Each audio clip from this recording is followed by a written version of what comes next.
j'ai beaucoup aimé ton intervention chez Richard Boutret. Je lui dis, mais vous êtes qui? Comment vous avez eu mon numéro? Il me dit, non, mais moi, je suis un ami de Richard et tout ça. Et c'est vrai, à ce moment-là, c'était un ami de Richard. Je vais remettre la photo, voilà, celle-là. Il me dit, moi, je suis un ami de Richard, tout ça. Il me dit, ça me paraissait suspect parce que pour moi, vu le tacle que je lui avais mis à Boutry, tu vois, à mon avis, il me sentait que je l'avais grillé, il voulait plus entendre parler de moi, tu vois. Et donc, t'as ce gars qui m'appelle, et moi, je commence à le chauffer un peu, je commence à l'embrouiller, tu vois. Je dis, ah, attendez, mais vous êtes qui? Comment ça? Je dis, où est-ce que vous avez eu mon numéro? Il me dit, ah, j'ai fouillé dans l'ordinateur de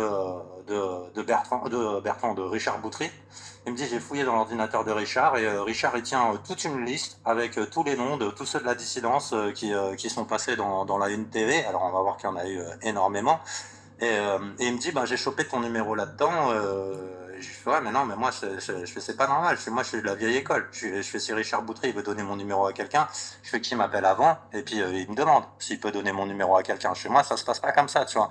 Et le mec, il me fait, non, mais vas-y, laisse tomber avec ça et tout. Il me fait, j'ai un truc super important, un truc chaud. Il me dit, il y a le camp Covid dans le sud-ouest, donc le camp Covid auquel j'avais été. Tu vois, je sais pas si ça savait que j'avais été ou pas, là, le camp d'Arras, j'en sais rien du tout. Mais il me dit, il y a des enfants qui sont retenus en otage là-bas. Je vous jure, il me balance ça comme ça. Il me dit, il y a des enfants qui sont retenus en otage là-bas. Nous, on y va, on descend. Il y aura des gens de l'armée avec nous. Viens avec nous, il me dit. Je dis, mais ça va pas la tête. Je fais, moi, j'y suis allé là-bas. Je fais, il y avait rien. C'est quoi ton piège, ton vieux piège à deux balles? Je fais, tu veux me voir en fait parce que j'ai taclé Boutry, c'est ça? Je fais, vous voulez prendre une photo de ma gueule ou quoi, tu vois?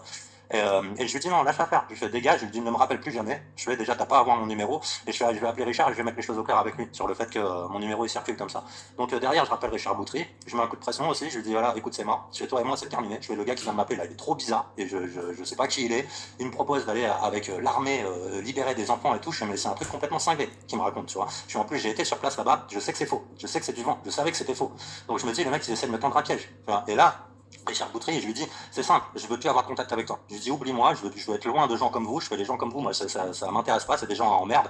Donc je lui dis, voilà, hop, éloigne-toi de moi au plus vite, tu vois, et ne me rappelle plus jamais. Et en fait, dans un direct par derrière, je vous avais raconté cette histoire. Je vous avais raconté cette histoire, je vous avais dit, voilà, il y a le mec chelou qui m'a appelé, Richard Camberin, donc je donne son nom dans un direct, hein, peu après cette histoire. Et le mec me rappelle, 2, 3 jours après le direct, il me rappelle, il me fait, oui, t'as parlé de moi dans un direct, ne parle plus jamais de moi, sinon ça va mal aller. Je fais, ah ouais, en plus tu me menaces maintenant. Je fais, mais t'es un vrai cinglé, toi, en fait. T'es un vrai taré. Je fais, c'est toi qui es venu vers moi, c'est toi qui m'as proposé un truc super bizarre, et je fais, je dois pas en parler. Je fais, ben si, j'en parle. Et je lui dis, il me dit, ne reparle plus jamais de moi. Je lui dis, si un jour j'ai besoin de reparler de toi, je reparlerai de toi. Je sais pas tes menaces qui vont m'empêcher de le faire, tu vois. Et donc, ben voilà, ce soir, je reparle de lui.